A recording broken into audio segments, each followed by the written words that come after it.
If you knew that an item in your possession might just be possessed by a demon, would you be in a hurry to parade it around like some 2-bit carnival sideshow gag?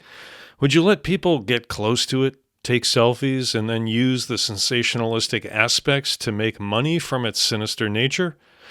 Or would you be respectful and try to keep its potential evil contained, safeguarding it as much as possible to limit any harm to anyone else?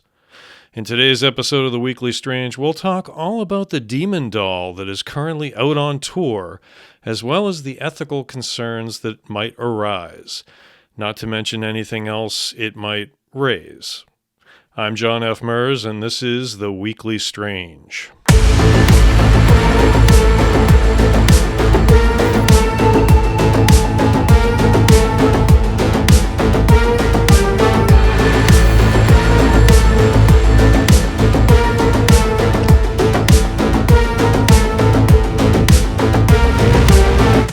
Hello everyone, welcome back to The Weekly Strange. I'm your host, Jon F. Merz, author, actor, adventurer. Well, it's another week and another opportunity to highlight the weird and the strange things that happen in our crazy world. And as so often happens, those things sometimes coincide with the stupid. We last talked about the stupid on the episode of this show regarding North Sentinel Island and the idiot who was arrested for trespassing on it, which is lucky because if the natives had gotten to him, he likely would have been killed. And prior to that, I spotlighted a social media influencer who claimed to know a guy who could communicate with fish named Omar Odavi. But that then just turned out to be an outright scam because old Omar doesn't even exist. But on today's show, we are discussing something very real that does exist, and the whole lot of paranormal stuff that surrounds it. Some of you are no doubt huge fans of the Annabelle movie series, but for those who don't know, it's based on actual true events that took place in the 1970s when a Hartford, Connecticut 28-year-old nurse brought home a 3-foot-tall Raggedy Ann doll, and shortly thereafter she and her roommate began experiencing a lot of paranormal activity. They visited a psychic medium who told them that the doll was inhabited by the spirit of a deceased girl named Annabelle. The roommates attempted to take care of the doll, show it love, accept it, the whole 9 yards. But in response, more strange activities started happening, up to and including the doll allegedly attacking the fiancé of the nurse. Now, side note, I had a smaller version of one of those dolls when I was like 3 or 4, and the damn thing always creeped me out. I hated Raggedy Ann and Andy. For all I know, the things were all possessed, and 1982's Halloween 3 Season of the Witch was based on a true event. Ha ha, I'm just kidding. But seriously, I hated those dolls. God. Once the doll had reportedly attacked the nurse's fiancé, paranormal investigators Ed and Lorraine Warren from Connecticut stepped in to try to uncover the exact nature of the doll's supposed malevolence. After conducting research and numerous rituals around the doll, they concluded that it was demonically possessed and took the doll out of the home of the nurse and her roommate and back to their occult museum in Monroe, Connecticut. Once there, they went so far as to enclose the doll in a glass case, draw crosses all on it, used holy water to shield it somehow, and a bunch more stuff that was supposed to keep any evil therein contained. Annabelle was kept in the museum along with scores of other supposedly haunted artifacts that the Warrens gathered throughout their extensive paranormal career, until the museum was forced to close in 2019 over zoning issues. The Warrens apparently operated this museum out of the back of their house, and the town of Monroe grew concerned about the fact that a business was operating in a residential area. The museum is apparently still open by private invitation, and as of 2020 was still owned by the Warrens' daughter Judy and her husband Tony Spera.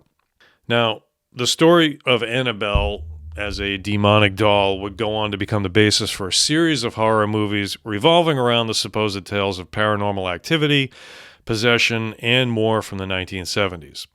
The franchise has done well, with another installment expected to debut this year. Annabelle has also made appearances in the Conjuring franchise, and even in, of all unlikely movies, Shazam. And speaking of really bad throwback memories to the 1970s, kids, you might want to look up old episodes of the original Shazam TV series and have a really good laugh. All I remember about that show was Shazam trekking around the country in this beaten-up RV with some old dude. In every episode, Shazam would suddenly have to go communicate with the elders. O elders, fleet and strong and wise, appear before my seeking eyes. Billy, someday your own image, your own identity must be revealed to save a human life. Oh, I'm not sure I understand, Solomon. You may meet someone less fortunate than you, someone who feels he cannot cope with society. Which, as a young kid, I just always assumed that meant he was going in the back of the RV to get high on some killer weed. Whatever. Anyway, it turns out that once you become a demonically possessed doll, you start headlining tours across the country. The Devil's on the Run tour started in May and is visiting sites and locations across the nation, with the top of bill reserved for the actual Annabelle doll herself. The tour is being sponsored by NESPR, the New England Society for Paranormal Research, which is the oldest such group operating in New England, and features a host of items from the Warrens Occult Museum, as well as talks with experts in the field of paranormal research and exploration. So far, the tour has made stops in San Antonio, New Orleans, and a few other psychic and paranormal hotspots. The tour produced a bit of hysteria when it briefly appeared that the doll Annabelle had gone missing at one point, stirring up social media with all sorts of outlandish claims.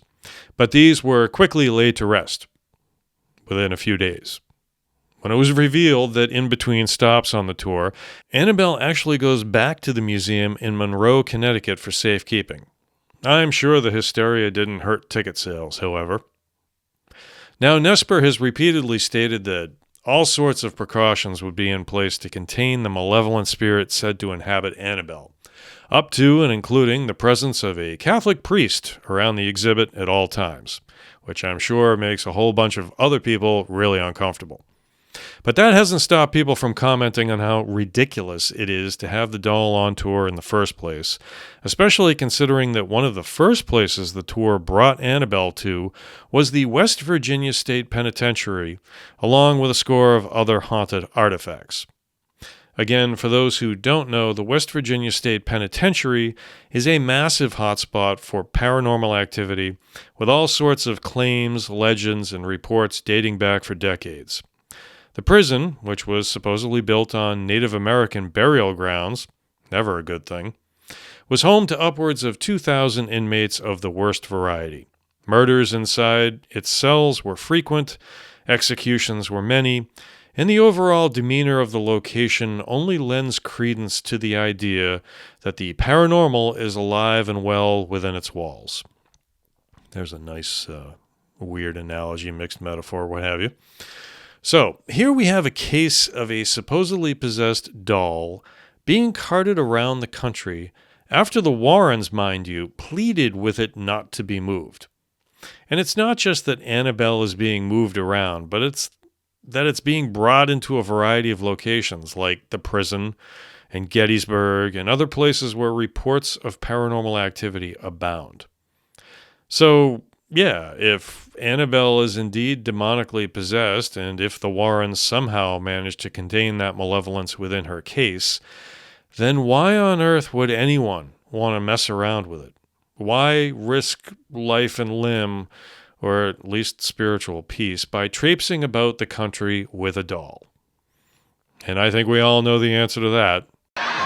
More money, more money, more money. Makes sense, doesn't it? Now, the tour operators have said that this is a tour to introduce members of the public to the paranormal and help educate them on the various works that have been done to explore it. But that just sounds like so much bullshit, doesn't it? Especially since the new Annabelle movie drops in theaters in October.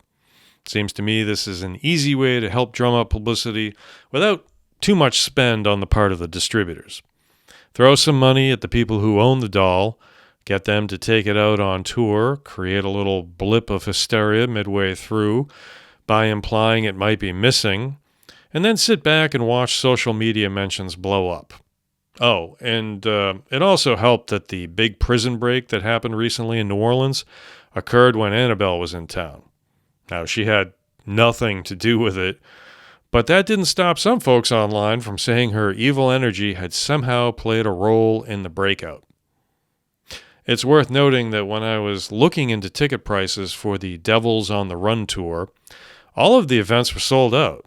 But apparently tickets were somewhere in the price range of at least $50 each. That's not nothing.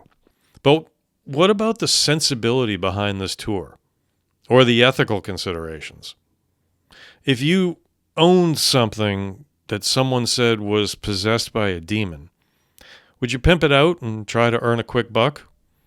Or would you put safeguards in place to protect yourself and community at large from possibly being victimized by it? Apparently, in this case, the decision was made to profit off it, which perhaps perfectly summarizes the state of the world in which we currently live. Nothing is bad if it can be profited from. The general welfare or the safety of community is secondary to the monetary gain or fame of the individual. And look, I get it, right? These are hard times. Everything's expensive now. Eggs are outrageous, at least where I live. The economy is a roller coaster ride threatening to go off its tracks completely. So why not look out for numero uno and make sure that you get all you can before everything else goes to shit? Nothing is safe, so why should you care? And we've all known people who did everything right and still got screwed over in the end anyway, right? I suppose that if you feel a certain way about the times we live in, then the decision to profit off of a haunted doll is an easy one.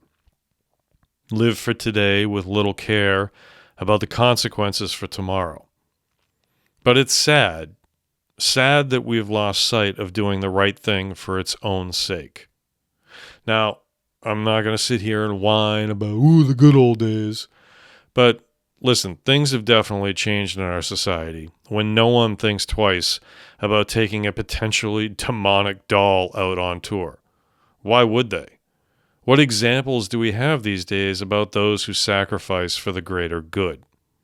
That sort of example has to start at the top. And when grifting and bribery and the flouting of laws and established norms are commonplace from our leaders, is it any wonder that that same sentiment, that same disregard for anyone but self, trickles down to everyone around us?